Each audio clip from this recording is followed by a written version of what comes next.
Good evening, visitors, and welcome to the Australian War Memorial's Last Post ceremony. My name is Sharon Bown, and joining us this evening from the Royal Australian Air Force is Wing Commander Mark Wilkins. We also warmly welcome Wing Commander Michael Garside, Australian War Memorial Air Force Fellow. We welcome the veterans who have served, those that are still serving, and the families that love and support them. We acknowledge the members of RSL and Services Clubs Association, RSL Victoria and RSL Queensland, who are watching the broadcast of this ceremony across Australia. During this evening's ceremony, wreaths will be laid at the base of the pool of reflection by visitors to the memorial. If you are able, please stand and join in singing the national anthem.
Those requiring a seat, please be seated.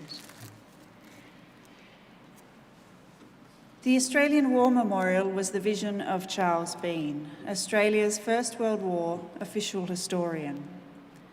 Bean landed with the Australian troops on Gallipoli and stayed with them at the front through to the end of the war. The idea of this national memorial and museum came to him at Pozières, France, in the depths of the bloody fighting of 1916. Bean's idea was that this would be a place where families and friends could mourn loved ones buried in faraway places. It would also be a place that could help all Australians understand what these men and women had endured and what they had done for us. Bean's vision, to which we remain true, is best expressed as inscribed in the entrance to the memorial's galleries. Here is their spirit, in the heart of the land they loved, and here we guard the record which they themselves made. Tonight we will read the story behind just one of those on the Roll of Honour, which lists the names of more than 102,000 men and women who have given their lives for us in war and on operations for more than a century. But first we present a lament, Flowers of the Forest. Wreaths and floral tributes will now be laid at the base of the pool of reflection.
Today, we remember and pay tribute to Corporal Frederick Alexander McDonald.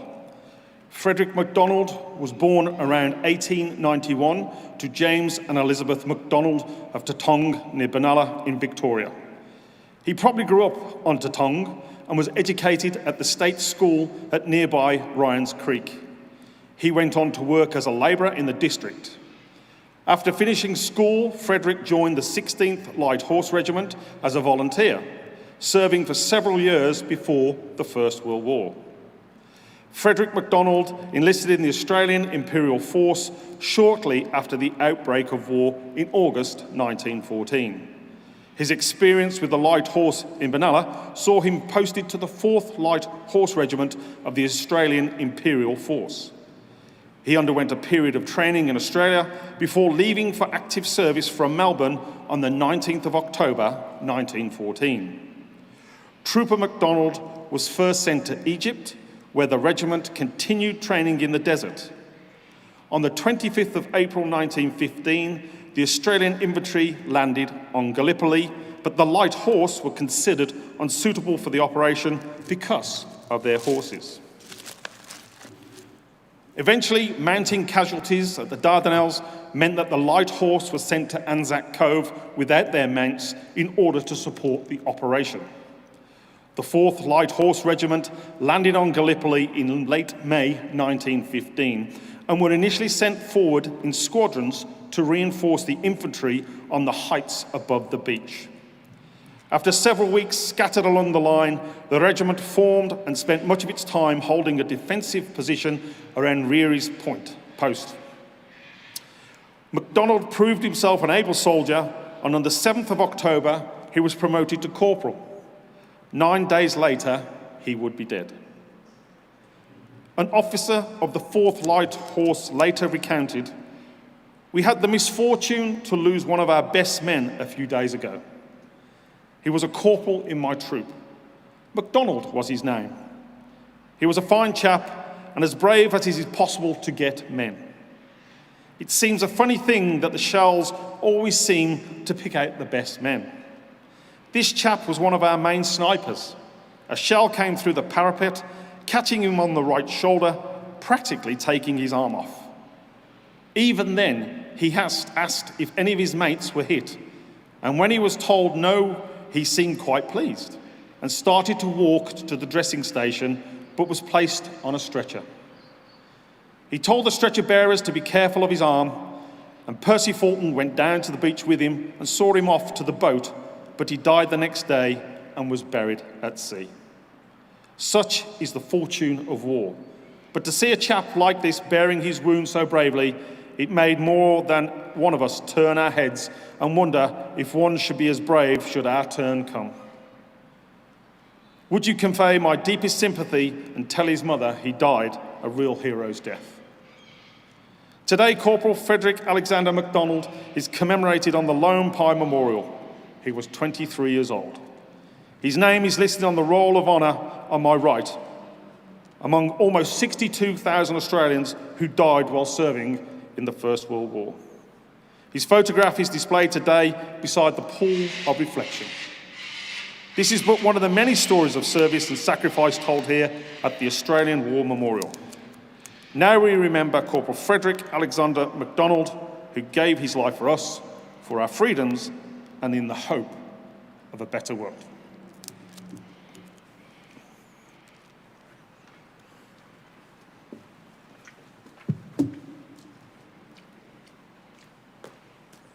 Please stand for the reading of the Ode and the sounding of the last post.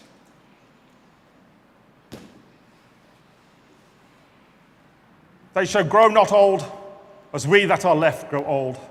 Age shall not weary them, or the years condemn. At the going down of the sun, and in the morning, we will remember them. We will remember them.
lest we forget.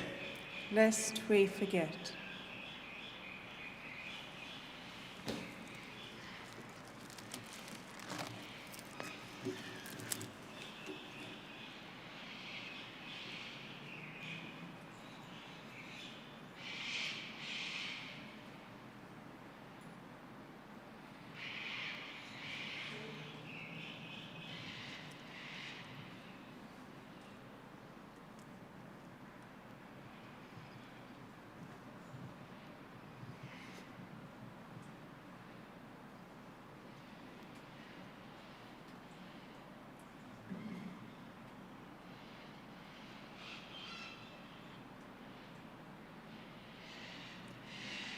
We leave you this evening with the words of the memorial's founder, Charles Bean.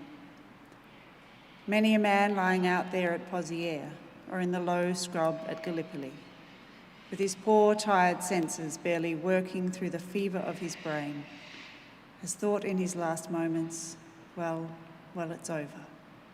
But in Australia, they will be proud of this. Ladies and gentlemen, girls and boys, that concludes the last post ceremony.